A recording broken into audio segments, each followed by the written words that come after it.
Boa tarde, pessoal. Eu tô tão feliz de estar aqui hoje mais um dia compartilhando com vocês aquilo que o Senhor realmente tem feito por nós.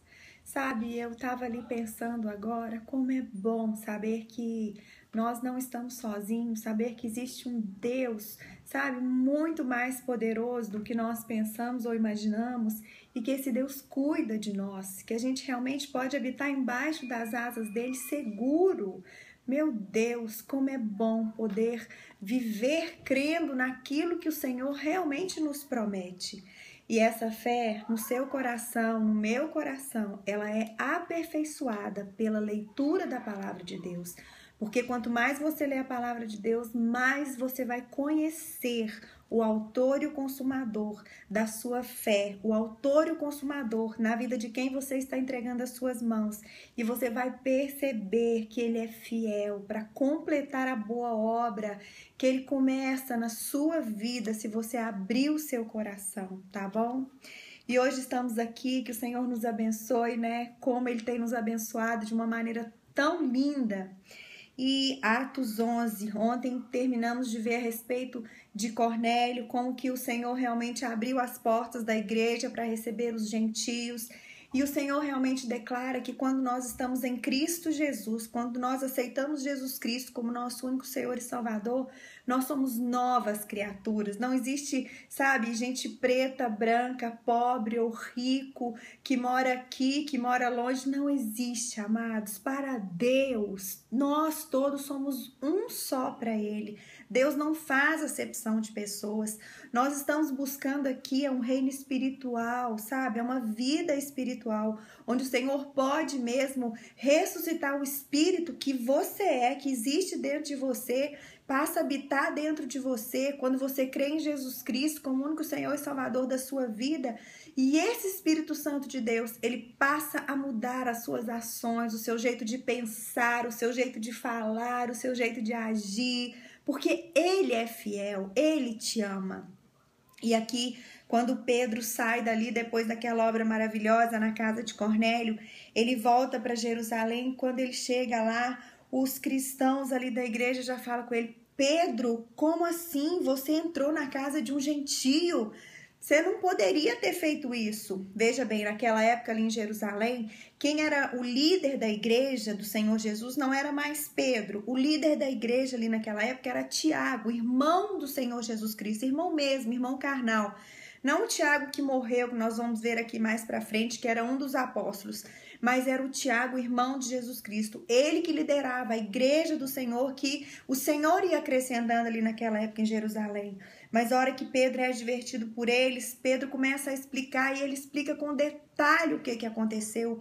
E aqueles homens cristãos ali da igreja, eles realmente reconhecem, né, que Deus abriu a porta para que os gentios também entrassem, porque Deus não faz acepção de pessoas, amado. Como ele falou aqui, eu acho tão lindo aqui no versículo, como o Espírito Santo é detalhista, né? Se você vê no capítulo 11, aqui no versículo 14, quando Pedro está explicando ali, contando o que ele passou, ele contando, quando o anjo falou com Cornélio, ele conta que o anjo virou para Cornélio e fala assim: Cornélio, manda chamar Pedro, né? Porque esse vai te dizer palavras com que tu salves, tu e a toda a tua casa. E a palavra que nos salva, queridos, é Jesus Cristo. É você acreditar que Jesus Cristo é o Filho de Deus. É você acreditar que Ele enviou Jesus Cristo para que ninguém perecesse. E é nós deixarmos de viver essa vida que a gente leva, uma vida tão afoita, tão sem sentido, buscando direção, para viver a vida de Jesus Cristo, deixando Ele ser o Senhor e o Salvador da sua vida.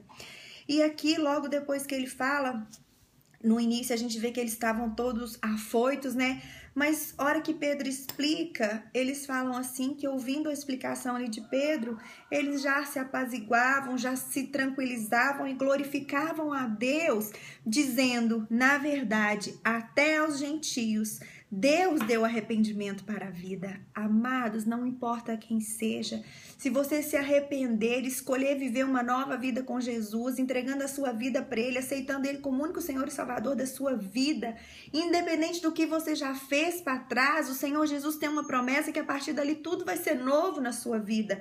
Claro que você não vai mudar do dia para a noite. Isso depende de você entregar a vida para ele e você buscar aquilo que ele faz. Por isso que ele nos diz que aquele que me ama guarda os meus mandamentos. Se você realmente quer demonstrar o seu amor a Deus, guarde os mandamentos dele, se esforce em obedecer.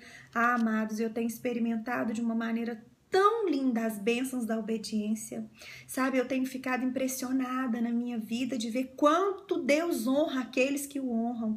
Às vezes eu fico vendo as pessoas, sabe, mesmo com essa dificuldade de obedecer a Deus, queridos, como vale a pena obedecer ao Senhor nos mínimos detalhes. A todo tempo você se preocupar para tirar um sorriso do coração de Deus. Por quê? Porque Ele te ama e Ele precisa da sua obediência para te abençoar. Isso é algo que é promessa dele mesmo, sabe? A obediência, ela abre portas, é assim, a gente não tem nem dimensão dessas portas para que Deus te abençoe. E a gente vê aqui que logo depois disso, né, o evangelho ele é pregado aos gentios também da Antioquia. E, gente, depois que fala aqui que teve a perseguição, né, de Estevão e ele morreu, tal, mas logo depois que Saulo se converteu, a perseguição, ela deu uma apaziguada, porque ele era o maior, né, daqueles que realmente perseguia. Saulo, que também é cognominado Paulo, e aqui fala que quando eles estavam aqui na Antioquia, se levantaram aqui, né, alguns cristãos que foram dispersos lá em Jerusalém por causa da morte de Estevão, e eles caminharam até Fenícia, Chipre e Antioquia, não anunciando a ninguém a palavra de Deus, mas eles anunciavam somente aos judeus. Mas alguns varões, né, se levantaram ali para anunciar para os gregos, que também eram gentios. E a palavra de Deus fala que a mão do Senhor era com eles e grande número creu e se converteu ao Senhor.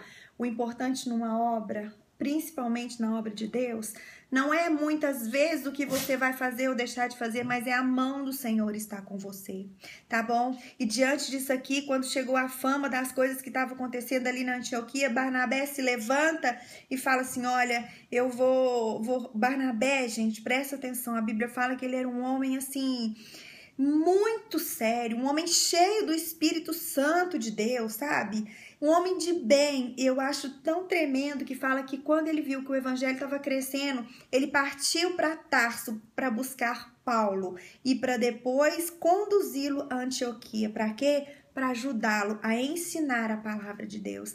Eles permaneceram aqui nessa cidade 1 ano e sabe quem aqui em Antioquia foi que os cristãos foram chamados de cristãos pela primeira vez? Queridos, a palavra cristão, Cristo, significa ungido. Ou seja, se você verdadeiramente é um cristão, se você pode abrir a sua boca e falar que você é um cristão, significa que você tem a unção de Deus com você. Significa que você segue Jesus Cristo. Significa que você se esforça para exalar dele. Seja um cristão, amado. Seja um cristão. Sabe, queira mesmo ser essa igreja aqui que nós estamos estudando. Que a sua vida seja uma vida que gere mesmo sinais, prodígios e maravilhas. E que nós possamos fazer a nossa parte de sermos dignos de ser chamados cristãos. Aqueles que seguem o exemplo de Jesus Cristo. Amém? Que Deus te abençoe. Amanhã estamos juntinho de novo, se Deus quiser, tá bom? Beijo!